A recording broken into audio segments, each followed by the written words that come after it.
राधिका बरसाने वारी की जय। राधे राधे। भगवान महादेव का प्रिय मास श्रावण मास 4 जून मंगलवार से प्रारंभ होता है। श्रावण मास में भगवान शिव पार्वती सहित पृथ्वी पर भ्रमण करते हैं और सृष्टि का भार देव उठनी एकादशी तक संभालते हैं। इसलिए श्रावण मास में शिव पूजन का बहुत अधिक महत्व माना गया है।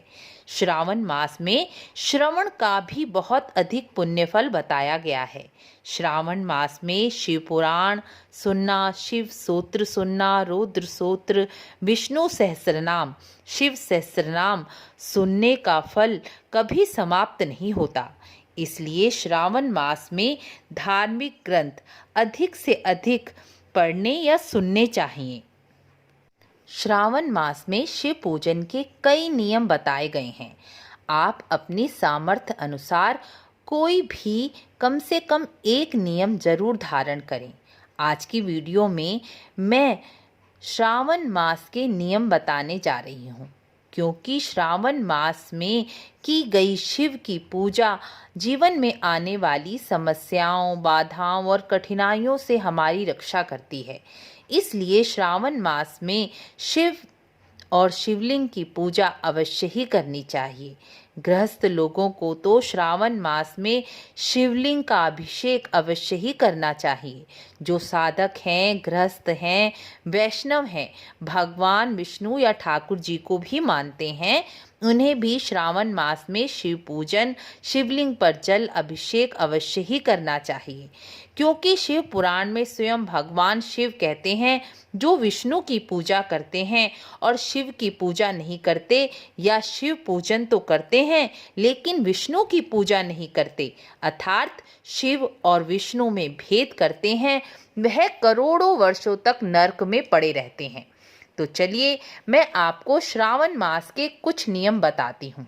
आप अपनी सामर्थ्य के अनुसार कम से कम 1 या 2 नियम अवश्य ही धारण करें। पहला, श्रावण मास में पूरे मास व्रत करने का नियम बताया गया है और संध्या के बाद एक समय अन्न का भोजन इस व्रत में ग्रहण करना चाहिए। जो पूरे मास व्रत नहीं कर सकते, वह श्रावण मास की 4 या 5 जितने सोमवार हों उतने व्रत अवश्य करें। इस बार तो श्रावण मास 2 कहे गए हैं, क्योंकि श्रावण मास में ही अधिक मास भी आ रहा है। इसलिए इस बार सोमवार के श्रावण मास के सोमवार के व्रत अधिक हैं। इस बार श्रावण में अधिक मास होने के कारण श्रावण सोमवार के 7 व्रत पड़ेंगे। इसकी जानकारी मैं आपको अलग से अलग वीडियो में दूंगी। आप यदि श्रावण सोमवार के व्रत नहीं कर पा रहे हैं तो श्रावण मास में कृष्ण पक्ष की शिवरात्रि का व्रत तो अवश्य ही करें।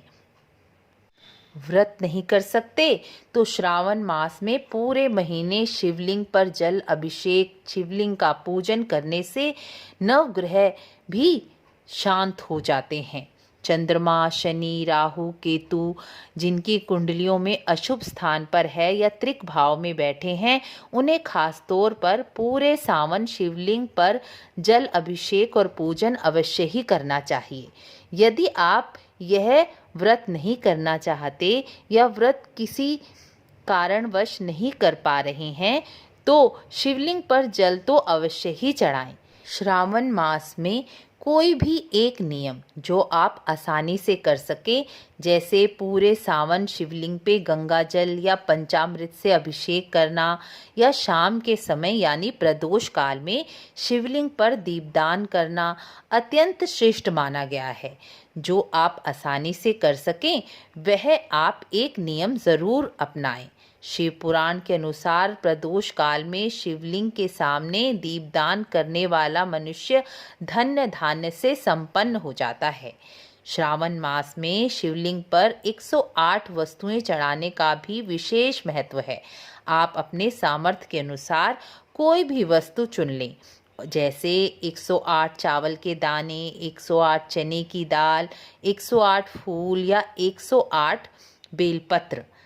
108 मूंग के दाने, जो भी आप चढ़ाना चाहें वह आप श्रावण के महीने में ज़रूर चढ़ाएं। वस्तु एक एक लेकर ओम नमः शिवाय या श्री शिवाय नमस्तुभ्यम कहकर एक एक वस्तु शिवलिंग पर चढ़ाएं और अपनी मनोकामना भगवान शिव के आगे कहें। शिवलिंग पर यह वस्तु चढ़ाकर जल अवश्य ही चढ़ाएं, क्योंकि जब हम कोई भी वस्तु शिवलिंग पर चढ़ाते हैं तो जल चढ़ाने से शिवलिंग की शुद्धि हो जाती है, जो अत्यंत ज़रूरी है। इसलिए कोई भी वस्तु शिवलिंग पर चढ़ाने के बाद जल अवश्य ही चढ़ाना चाहिए। यह नियम बहुत ज़रूरी है। यह नियम बहुत श्रेष्ठ माना गया है। श्रावण मास में यह नियम पालन करने से मनोवांछित सभी मनोकामनाएं पूर्ण होती हैं। अब मैं आपको बताती हूँ श्रावण मास में क्या नहीं करना चाहिए। श्रावण मास में दही, हरी शाक वाली सब्जियाँ और दूध नहीं पीना चाहिए, क्योंकि वर्षा के कारण हरी सब्जियों में कीड़ा लग जाता है और वर्षा के कारण अनेक प्रकार के पौधे जो विषकारक भी हो जाते हैं, गाय या भैंस उन्हें खा लेती है, जिससे उनका दूध भी संक्रमित हो जाता है। इसलिए श्रावण मास में दूध नहीं पिया जाता, अर्थात शिवलिंग पर चढ़ाया जाता है।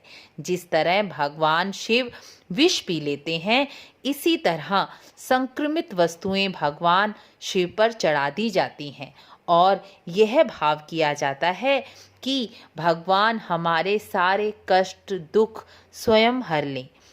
दही इस मौसम में हजम नहीं होता, इसलिए इस मौसम में दही भी नहीं खाना चाहिए। इस मौसम में अधिक संक्रमण फैलता है, इसलिए शास्त्रों में इन सभी वस्तुओं को खाने का निषेध माना गया है। श्रावण मास में प्रतिदिन या सोमवार के दिन शिवलिंग पर अनार का रस, गन्ने का रस, अक्षत चढ़ाने से आर्थिक स्थिति अच्छी होती है। कंवारी लड़कियां या लड़के श्रावण मास में प्रदोष काल में शिव विवाह पढ़ें या सुनने से विवाह में आ रही बाधाएं समाप्त हो जाती हैं। आज मैंने आपको कुछ श्रावण मास के नियम बताए हैं। आशा है आप इसे सुनकर लाभ प्राप्त करेंगे। और आपको अगर वीडियो अच्छी लगी हो तो लाइक, शेयर, सब्सक्राइब अवश्य करें। राधे राधे।